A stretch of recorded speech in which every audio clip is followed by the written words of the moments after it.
Alright, so I've just received this package from eBay. This is an what is it, FY6800 Field Elect. I thought it was Field Tech. I don't know. But this is a little DDS signal generator and frequency counter. And if you've ever researched into buying one of these, you know that there is a kind of ongoing issue about there being voltage present at the outputs, some weird stuff. And from what I researched, it's basically because the power supply is floating, and so like your BNC grounds and all, they aren't referenced to mains earth, like they are on the signal on your oscilloscopes and things like that. So the reason that I bought this one is, first of all, I got it for 30 bucks, and second of all, and the most important thing for me, if you know my channel, is that it's broken. And the description only said, I really think that it was a dealer that sells these, and this was a return. Which, by the way, hopefully in a few days we'll have another video, or the next video will be another kind of deal return situation that I'm really excited about. But anyways, I believe that this was actually a deal return, and it said the power supply is bad and the unit smokes when plugged in. And, you know, for me, that's like a red flag that I need to buy this thing, because it's got a really crazy issue with it. The power supply is smoking. So I went ahead and bought it, and I figured, since I'm going to be working on the power supply anyways, I don't think that I'll ever need a floating signal generator. I don't really do radio frequency type stuff, or really anything where I would need a floating signal generator. And, you know, if I ever do, I can upgrade to a better one. But this one, the main reason I wanted it is to fix it, and because it is actually a little bit better than my current generator, which is kind of buried. Hang on a second. Which is this little puppy right here, which, I mean, obviously there's some similarities between them. But this one is only I think 25 megahertz, and this one's 30. So a little bit better specs on it. But I really like, the main thing that I like about this is that the user interface looks like it'll be a little bit better to use. You know, a little bit simpler, a little bit better laid out on the panel itself. But really, I want to fix this thing. So I've already opened up the top cover. It's pretty easy. There's 4 screws on the bottom, and you can pull the top cover off.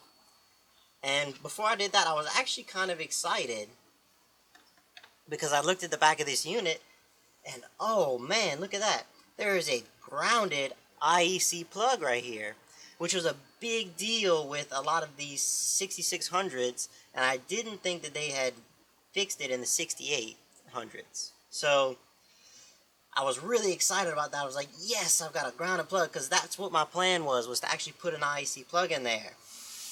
And then I opened up the unit, and check this out, guys. Let me zoom y'all in. But look at this. We've got, these are the wires for our main switch here. This is one positive, one neutral, and look what the ground goes to. Nothing. So, wow, that's putting lipstick on a pig right there.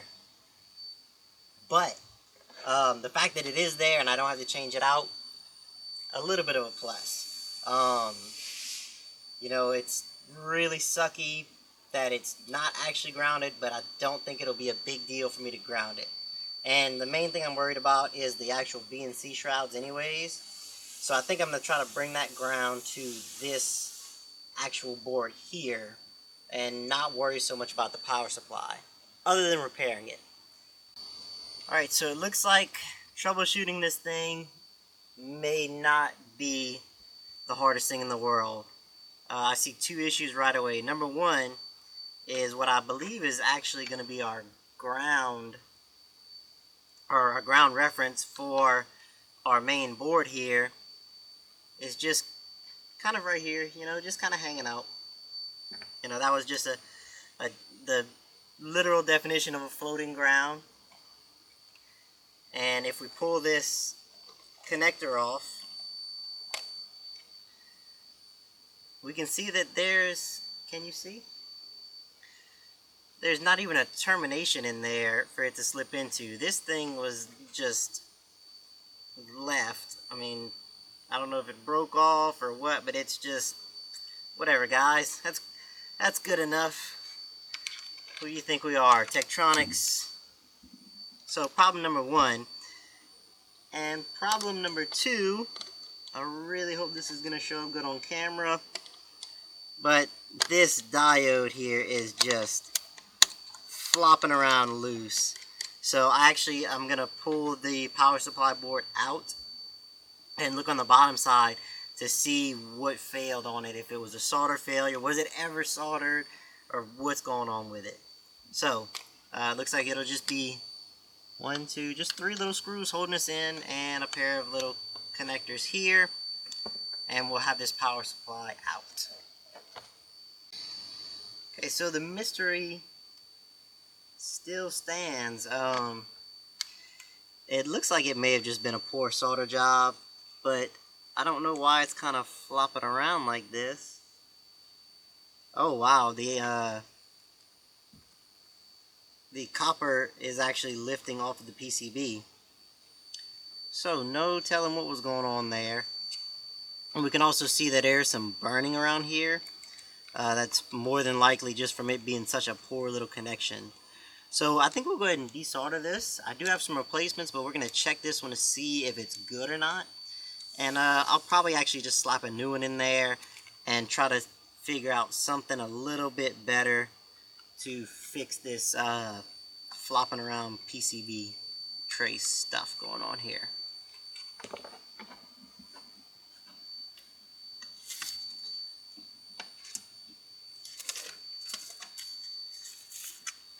So let's get that soldering iron warmed up. You know, I think I should invest in some sort of PCB repair type thing, because I'm coming across it more and more, whether I cause it or it's something that's kind of pre-existing here. But yeah, I'm thinking it might behoove me to purchase some method of actually being able to fix PCBs without just, you know, my usual slapping a wire on there method. Alright, so let's see how this is gonna go.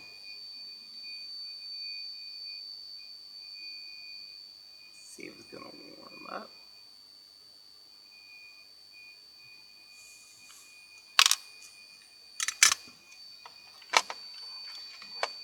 It practically jumped off the board. It is still burning hot. That was dumb of me to grab. FR307. I may not have an FR307. Let's dig through the box and see. If I don't have one, we'll check that one, see if it's good, and reuse it. In fact, let's do that part first.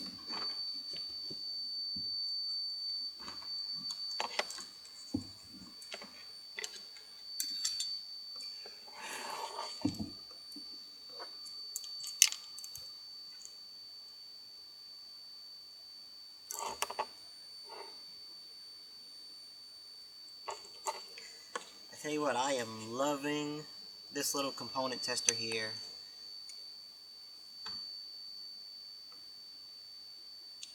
Diode, forward bias 600 millivolts. I like it. It looks like it's actually good, but let's check stock and see if I have one.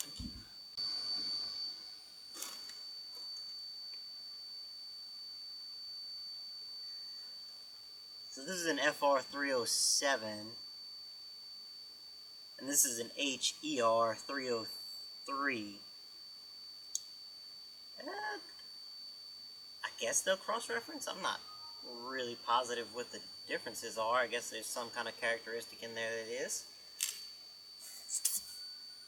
let's see, this is a switch mode power supply, and it looks like this. More than likely it's just some sort of reverse polarity protection, I would think. I'm gonna slap it in and hope for the best.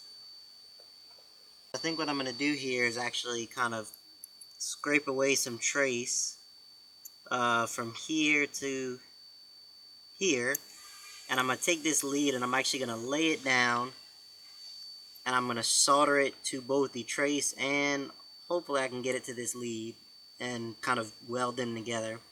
I think that'll be a nice solid little fix. And I'm gonna also do the same for this one, just because it looks like it may have some bubbling under it, so I'll just pull this one over to this lead.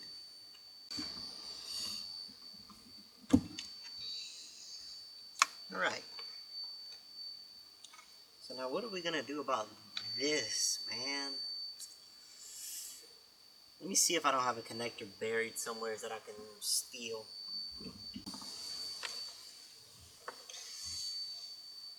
Alright, so this one looks close. I'm wondering if I can't just kind of pick out one of these wires and just change it. It'll be a little long, but I think that'll be fine. Alright, so basically what I'm doing is there's a little bitty tab that's kind of raised up right here, and I'm shoving down. I'm going almost straight in with my pick, and I'm shoving it down, and then I'm actually sliding my pick back towards the end to kind of see. Once I get it started, you can kind of start seeing the metal sleeve when it'll start coming out, and then I'll just slip the pick in front of it and shove it all the way out. You always want to be really careful dealing with sharp, tiny objects and fingers.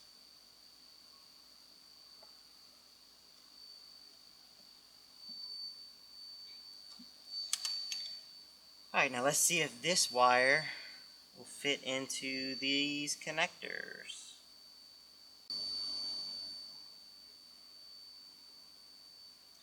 Wow, okay, so that one's like absolutely giant.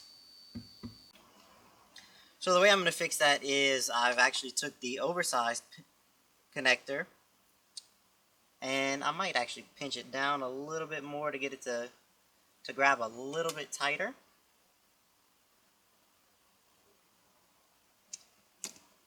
But I'm just going to slide it in behind the other ones after it's hooked up.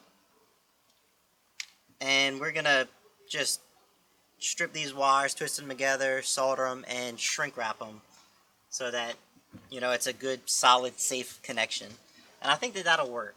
I may even take a little bit of shrink wrap and pull down to the end of this and wrap it up to where it is actually more or less insulated all the way to the connector.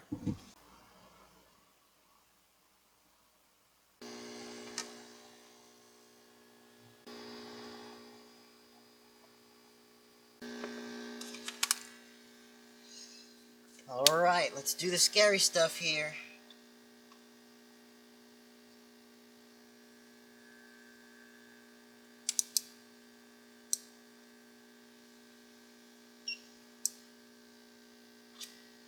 Alright, we've got some clicking relays and lights, and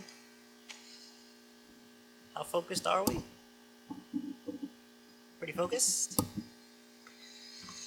Wow, I tell you what, I'm impressed. That was a pretty simple, straightforward repair, and it looks like it's working. Now let's see if I remember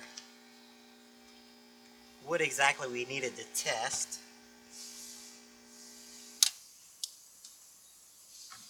I think it was between here and here. A lot of people are having voltages. Nope, that shows a short. Or maybe it was between here and ground.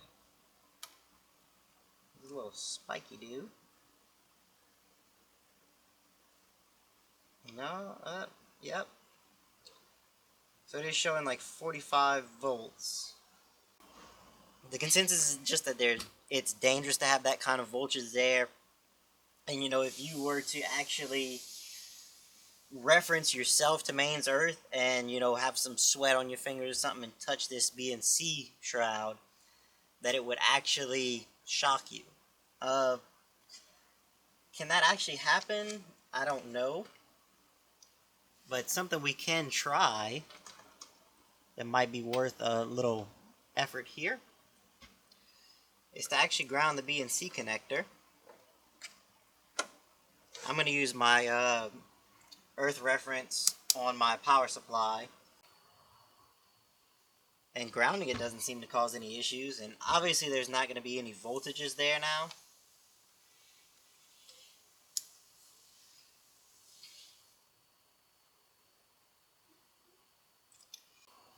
I think the best thing for me to do is, number one, let's actually turn it off.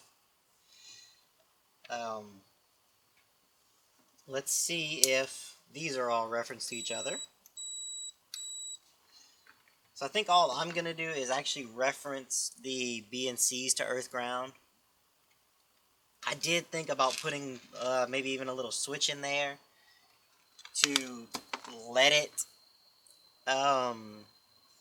either be floating or connected to earth ground, but honestly I don't think I'll need that. Like I said earlier, if I ever do need something like that, I'll get a better function generator.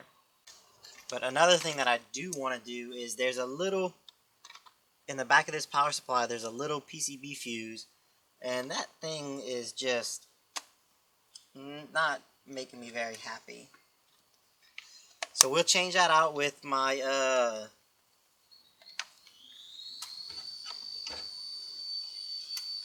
favorite little inline fuses.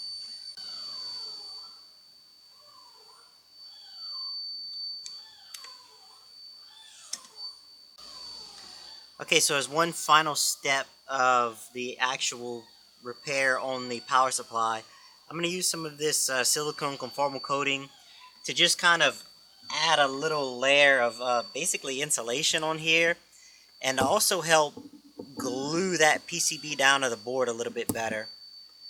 Not that I think it really needs it.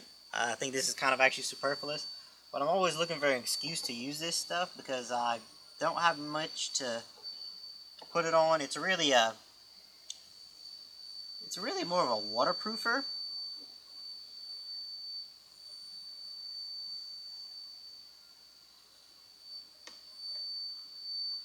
And it seems to work really well for that, but I think that this will be a good application for it. A really novel thing that I did is, my wife actually can make these little decals like this, so she made me one for my cup, but the letters were small and the cup was kind of rough, so the decals didn't really stick. And so I took that conformal coating and actually put a few layers on it, and it gives it an interesting kind of shimmering finish, and it also glued those letters down to where I can't rub them off anymore.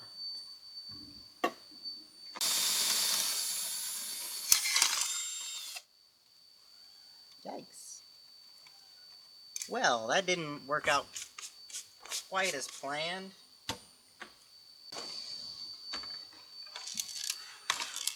But that's part of the fun of the bench.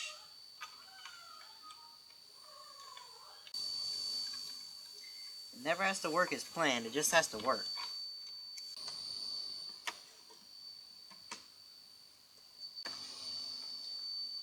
Alright, so I think now what we'll do is we'll just check to see how far the ground reference goes on these BNC connectors.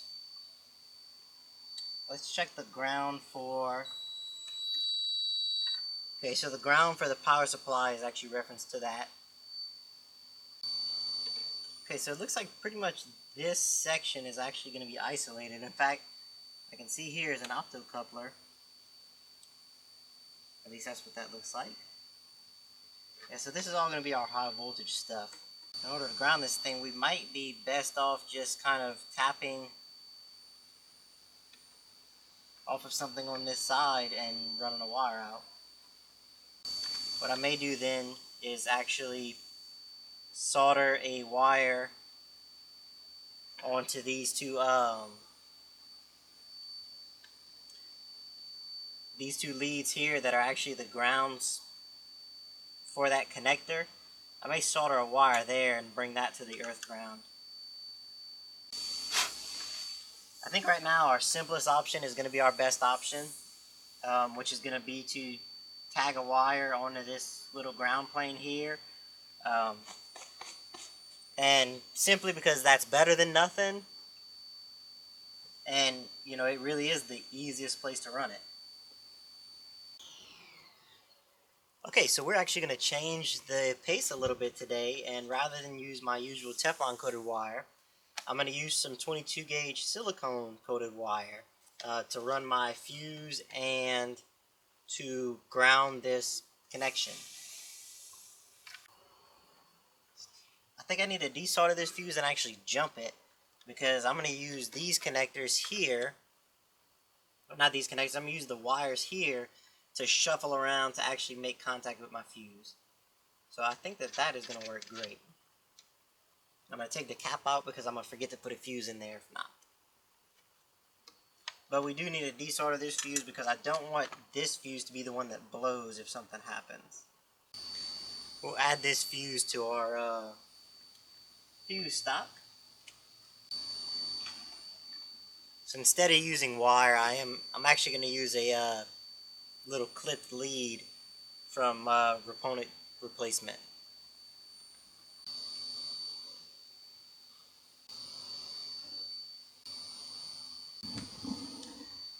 We've got a little jumper installed on our power supply. And let's see for this ground.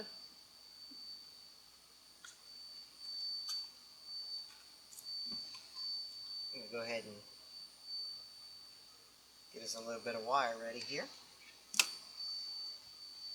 Solder on the iron there. And we'll just lay it, let's cut that a little bit shorter.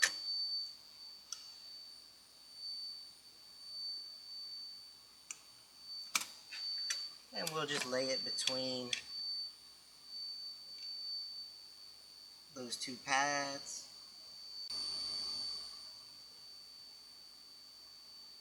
Okay. Now let's see how we can sneak this thing out.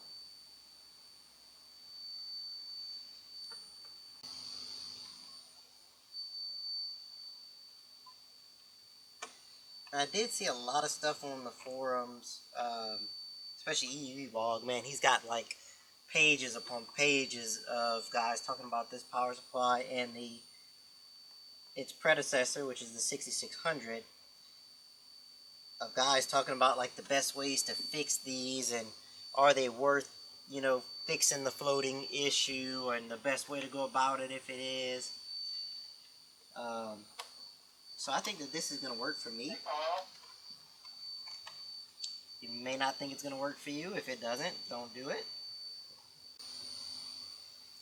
I just kind of can't get over the fact that they really put an IEC plug in there but didn't actually ground it. You know, that's kind of the...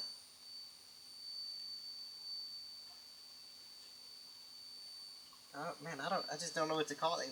Can you call it false advertising? You know, hey, it looks like you did this right, but it turns out you didn't. You know, really, like, what would you call it? It's just, I don't know. Well,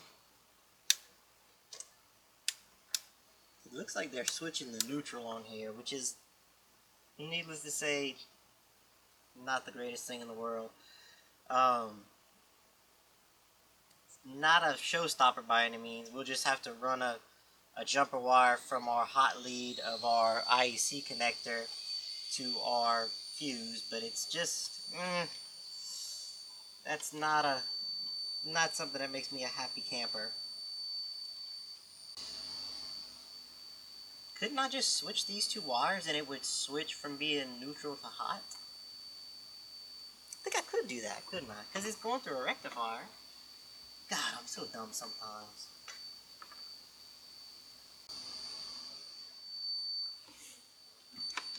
Got myself pretty well confused right now. Because I've got to figure out how I need to do this.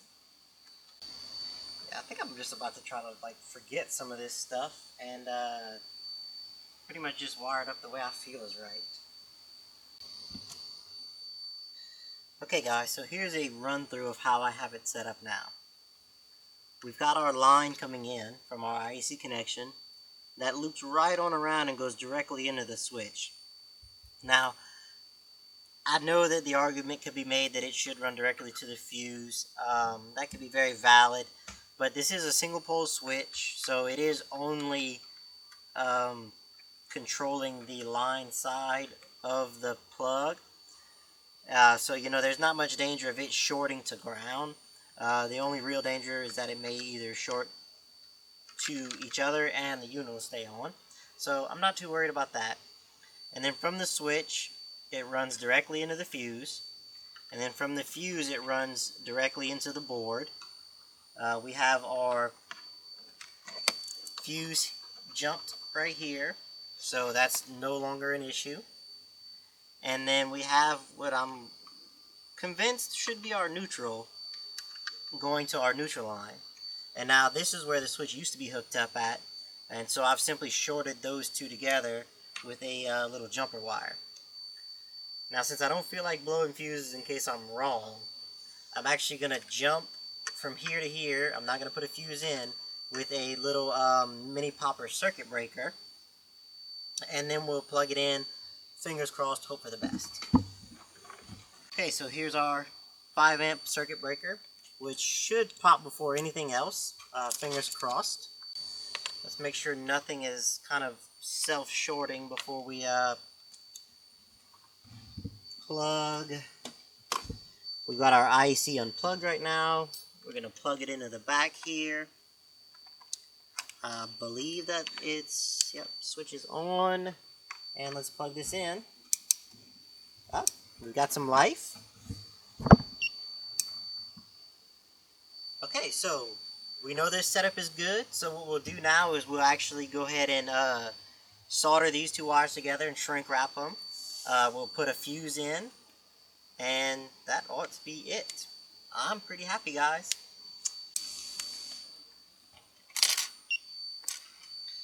Alright, so let's go ahead and check some voltage to ground and see what we have.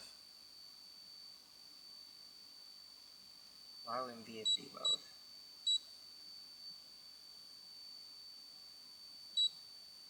There we go.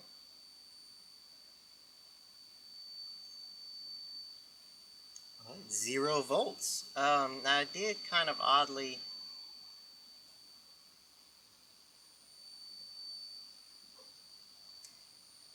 There we go. So yeah, straight to 0 volts. I think that that's pretty good. Please, guys, really, if y'all have anything to add to this, leave y'all comments below. I know it was a really hotly discussed subject, like 2, 3, 4 years ago, whenever the forum was, the EEVlog forum was talking about it. I think that this is a good thing to do, at least for me. There may be better ways to do it that would actually ground it and leave it floating. Just, y'all get in the comments and discuss it. And later on, we'll kind of play with this a little bit. I may put that in the same video. I may not. I'll have to see how my editing goes. So, for now, it looks like we've got a repaired unit. But we still need to see a waveform. So, thanks for watching.